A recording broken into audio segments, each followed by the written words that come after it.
नमस्कार दोस्तों, welcome to my channel. आज हम फिर एक नए टॉपिक के साथ शुरुआत करते हैं और उस टॉपिक का नाम है ब्लड सर्कुलेशन, मतलब अपने रुधिर का परिवहन। अपने जो मानव शरीर है उस मानव शरीर में रक्त का परिवहन कैसे होता है, किस प्रकार से होता है, आज हम इस वीडियो के माध्यम से जानेंगे। तो सबसे पहले हम शुरुआत करते हैं ब्लड के बारे में। जो ब्लड है, जो अपना रक्त है, अपन रक्त किसको कहते हैं? रक्त कहते हैं कि मानव शरीर में जो द्रव्य के रूप में पाए जाने वाला पदार्थ है, द्रव्य रूप में पाए जाने वाला लाल रंग का पदार्थ है। लाल रंग का पदार्थ उसे अपने क्या कहते हैं भाई? उसे अपने ब्लड कहते हैं, रक्त कहते हैं, रुधिर कहते हैं। ठीक है, ये बात हो गई कि ब्लड किसे कहते हैं। तो सबसे पहले अपन बात करते हैं कि जो ब्लड है उस ब्लड का लाल रंग क्यों होता है, ब्लड में क्या क्या चीजें पाई जाती है। तो सबसे पहले अपन बात करते हैं, जो अपना ब्लड है, खून है, उस खून का रंग लाल होता है। रक्त के अंदर एक वर्णक होता है, उसका नाम है हीमोग्लोबिन। उसका नाम क्या है? हीमोग्लोबिन वर्णक है। इस वर्णक के कारण क्या होता है? अपने रक्त का रंग लाल होता है। ठीक है, अपन बात करते हैं कि जो हीमोग्लोबिन वर्णक है उसमें ऐसी कौन सी चीज है जो क्या करती है? वो रक्त का रंग को लाल करती है। तो इस वर्णक के अंदर क्या होता है? आयरन की मात्रा होती है, फेरस की मात्रा होती है। इस कारण क्या होता है कि वो फेरस के कारण लाल रंग का होता है। इसके अलावा अपन बात करते हैं कि जो अपना ब्लड है उस ब्लड में क्या क्या चीजें पाई जाती है। तो सबसे पहले अपन बात करते हैं, जो अपना ब्लड है उसमें कुछ मात्रा वाटर की होती है, कुछ मात्रा अपनी आरबीसी की होती है और कुछ मात्रा डब्ल्यूबीसी की होती है। तो सब सर्वाधिक मात्रा डब्ल्यूबीसी की होती है, फिर आरबीसी की, फिर वाटर की। तो ये कंटेंट अपने ब्लड के अंदर होता है। ठीक है, इसके अलावा अपन बात करते हैं, जो मानव शरीर है उस मानव शरीर में औसतन ब्लड की मात्रा, औसतन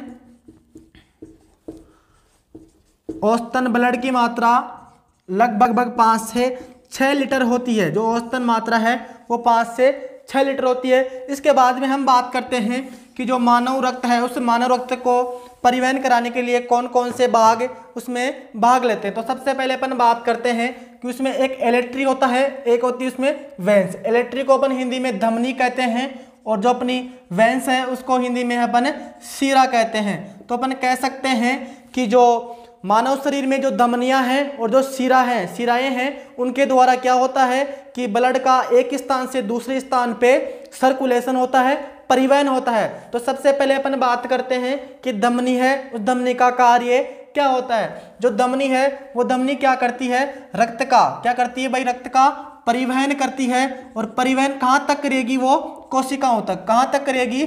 कोशिकाओं तक करेगी।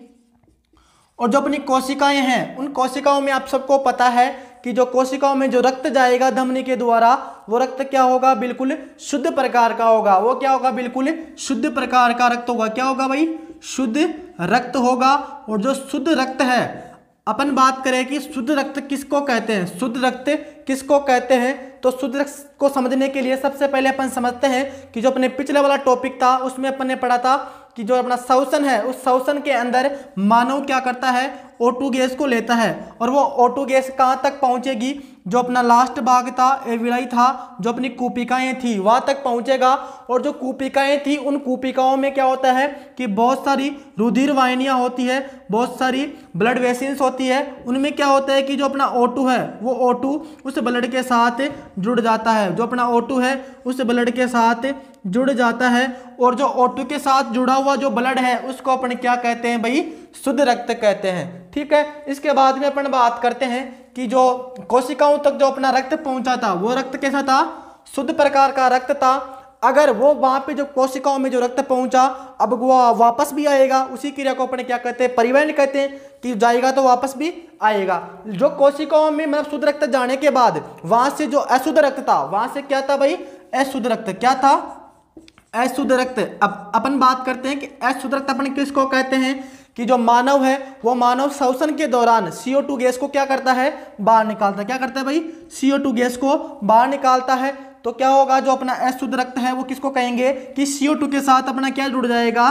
ब्लड जुड़ जाएगा। उसे अपन क्या कहते हैं? अशुद्ध रक्त कहते हैं। और अशुद्ध रक्त को वापस लाने का कार्य कौन करता है? शिरा करता है। ठीक है, तो शिरा के बारे में आपने समझ लिया होगा और धमनी के बारे में कि धमनी और शिराओं का क्या क्या कार्य होता है। इसके बाद में हम जानेंगे कि जो मानव है उस मानव के अंदर सबसे पहले रक्त कहाँ से सर्कुलेट होता है और कहाँ तक पहुँचता है, किस माध्यम से पहुँचता है, उसमें कौन कौन से भाग काम में आते हैं, तो इसके बारे में हम जानेंगे।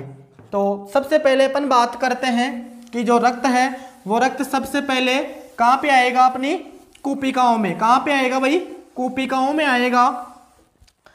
सबसे पहले अपन बात करते हैं कि जो अपना श्वसन तंत्र है, अपने फेफड़े लंग्स है, वहाँ पे क्या है, कूपिकाएं हैं। कूपिकाओं को अपन इंग्लिश में कहते हैं एविलाई कहते हैं। इन कूपिकाओं में क्या होती है, बहुत सारी ब्लड वेसिल्स होती है। इनमें क्या रहता है, ब्लड भरा रहता है। क्या रहता है भाई, ब्लड की मात्रा होती है। और साथ में कौन सी गैस आएगी यहाँ पे, O2 गैस। क्या आएगी भाई, O2 गैस आएगी। अब ये ब्लड क्या होगा कि O2 के साथ जुड़ के, ये ब्लड क्या होगा, O2 के साथ जुड़ के कहाँ पे जाएगा, ये जाएगा अपने हार्ट में। क्या पे जाएगा भाई, अपना हार्ट है जो हृदय है, उस हृदय में ये रक्त जाएगा। ठीक है, रक्त तक जो अपना हार्ट था, हृदय था, वहां तक अपना क्या पहुंच गया, शुद्ध रक्त पहुंच गया। अब रक्त को पहुंचने के बाद ये क्या होगा, जो अपनी धमनियां थी, क्या थी भाई, धमनी। क्या थी, धमनी। और धमनी भी कैसी होगी, महाधमनी। कैसी होगी भाई, महाधमनी। उस महाधमनी के माध्यम से कहाँ पहुंचेगा, पहले हृदय में आ गया, हृदय से महाधमनी में पहुंच गया, इससे बाद में पहुंचेगा वो धमनी में। कहाँ पहुंचेगा भाई, धमनी में। धमनी से वो पहुंचेगा अपनी कोशिका में। कहाँ पहुंचेगा भाई, कोशिका में पहुंचेगा।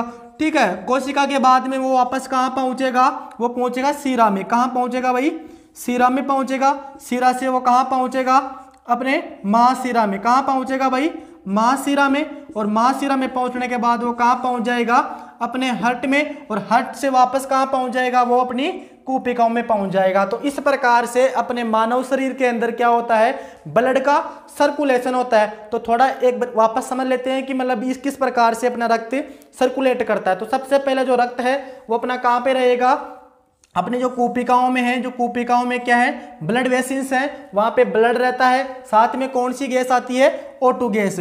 O2 गैस और ब्लड साथ में मिलता है, उसे अपन शुद्ध रक्त कहते हैं। शुद्ध रक्त कहाँ पे जाएगा, अपना जो हार्ट है जो पंप करने वाला कार्य करता है, हृदय, वहां पे जाएगा। हृदय से कहाँ जाएगा, वो जाएगा महाधमनी में। महाधमनी से जाएगा धमनी में, और धमनी से जाएगा अपनी शरीर की प्रत्येक कोशिकाओं में। कोशिकाओं में जाने के बाद वहां से क्या होगा कि वो CO2 जो अशुद्ध रक्त था उसको क्या करेगी, ब्लड के साथ जोड़ेगी। तो क्या होगा, वो शिरा में आएगा, शिरा से महाशिरा में, और महाशिरा से कहाँ जाएगा, अपने हृदय में। और हृदय से वापस कूपिकाओं में जाएगा, क्योंकि कूपिकाएं क्या करती है, रक्त का शुद्धिकरण करती है। तो ये अपना सर्कुलेशन सिस्टम हो गया। इसके बाद में अपन बात करेंगे कि जो अपना हार्ट है, जो अपना हृदय है, अपना दिल है, जो धड़कता है वो किस प्रकार धड़कता है और क्या काम करता है और कैसे टूटता है, इस सब के बारे में हमें नेक्स्ट पार्ट में जानेंगे। तब तक के लिए आप इस वीडियो को देखते रहिए। जय हिंद, जय भारत। Thank you.